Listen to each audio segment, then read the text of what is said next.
Live stream here again. This is actually my second live stream of the day. I liked doing the first one so much that I decided to to do another one. So the plan for this is I'm going to talk through my experience with the Knight Rider Lego Dimensions add-on, talk through some of the things that are awesome about it, some of the things that were a little disappointing, and hopefully we'll have some fun along the way. So let me get everything set up here with the live stream. And here we go. And if you like what we're doing here, just leave a like or subscribe, and hopefully we can connect again sometime. So, this is what a shadowy so one last piece here to do. Like. So far, not bad.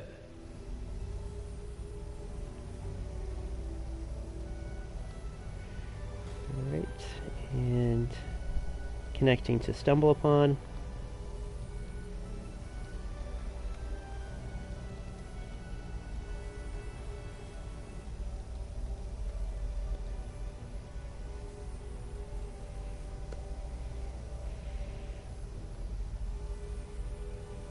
Alright, let's get this party started.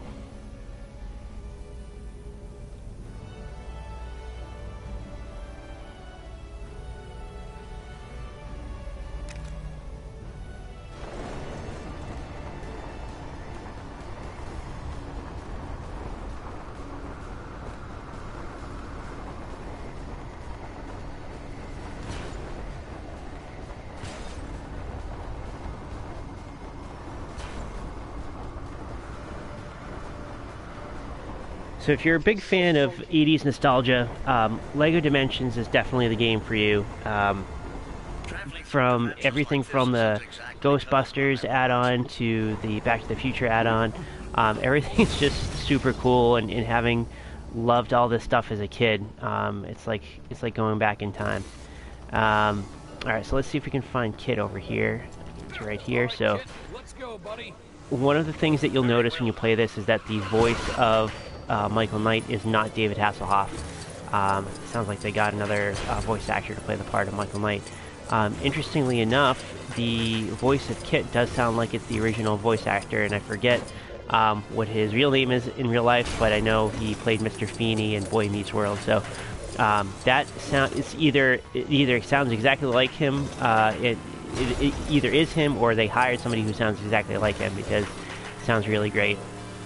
One thing you'll see here is like this is like the Las Vegas area. There's like two main areas of this Adventure World. One is the Las Vegas Strip, and then looks like there's like a Los Angeles area or something like that, as well as we go up into the mountains here. One thing that's really cool is that as we drive up the side here, there are these billboards along the side with little ramps and jumps, and as you jump over them, it does like slow motion jumps like they used to do when Kit used to jump over stuff in the TV show. Check this out, it's awesome. It's just like really cool, like stylizing the content of the game to be like the TV show, which I think is really awesome. Another thing that I really like is that they've tied in some of the story elements from the show. So you can, there are a couple parts of the game, missions where you have to interact with Garth Knight, who, as you know, was in the show as, I think he was the Knight Foundation founder's son.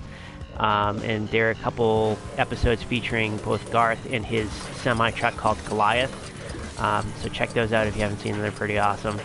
The other thing, I don't know if I forget how to get there, but let's see if I can figure it out. They have the Knight Estate here too, so if we drive up here, we can go see the Knight Mansion. I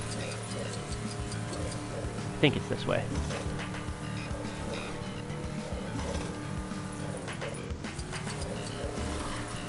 It doesn't look like it's it. We'll keep driving until we find it. All of the music is pretty cool. One of the things I was really surprised about is that the default music when you first go into the level is not the Knight Rider theme music, oddly enough. Ooh, I think that's the state up there. Let's see if we can get up there. Yeah, so it's not the original Knight Rider theme music. It's got, like, stylistically, I think, very similar music in the adventure world. This might actually be from the soundtrack. It's been a while since I've listened to it, but I did find, however, that if you go to the jukebox, or if you find a jukebox in the adventure world, you can play the Knight Rider theme. So we'll do that in a few minutes. I'll see if I can get that to work.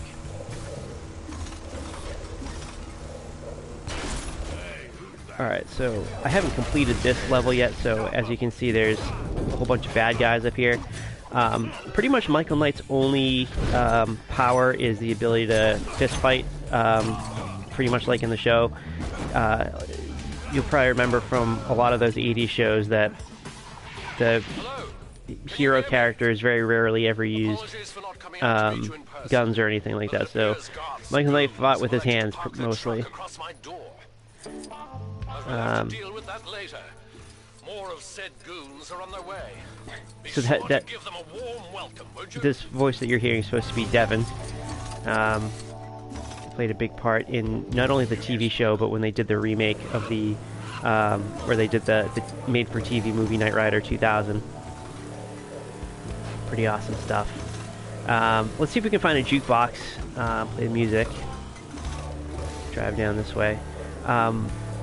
Another fun thing about the Knight Rider pack is that it gives you an option for another battle arena. If you've played the Harry Potter world at all, that's one of the battle arenas you can do. The Quidditch stadium there. This Las Vegas strip becomes another battle arena area, which is awesome.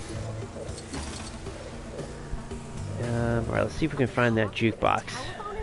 Remember it being on the side street somewhere. Oh, here it is. Maybe. That's a little bit of the theme kicking in there. Alright, no, this is not the jukebox.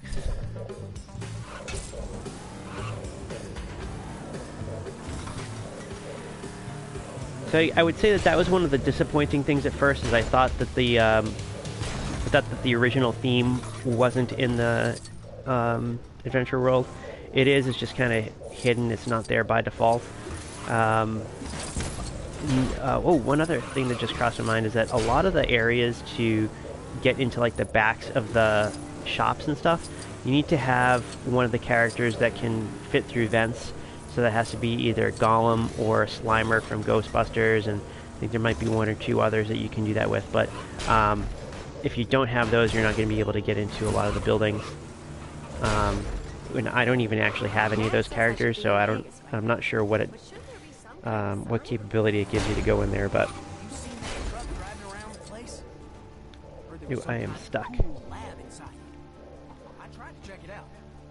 And then I would say the other kind of disappointing thing was that David Hasselhoff didn't do the voice. That was a little bit of a surprise. I figured that he would be up for that, but yeah, I'm sure there's all sorts of reasons why that may or may not happen. But overall, it's pretty good. This adventure world has definitely grown on me. I have played this level a couple of times with my daughter. She hasn't seen a bunch of Knight Rider episodes. We've just watched the beginnings of a couple. There's a jukebox. Alright, so let's see if we can find it. Knight Rider. Here we go.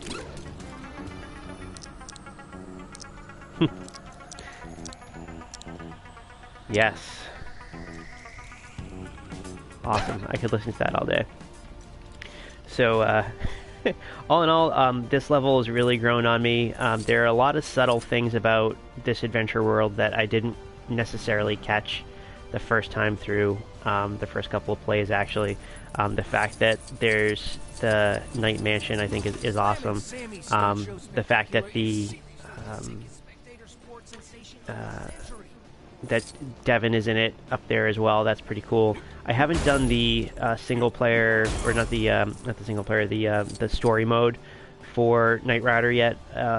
Hopefully get to that at some point in the near future, but just wanted to do a review of what I've come across so far, and hope you enjoyed it. Thanks.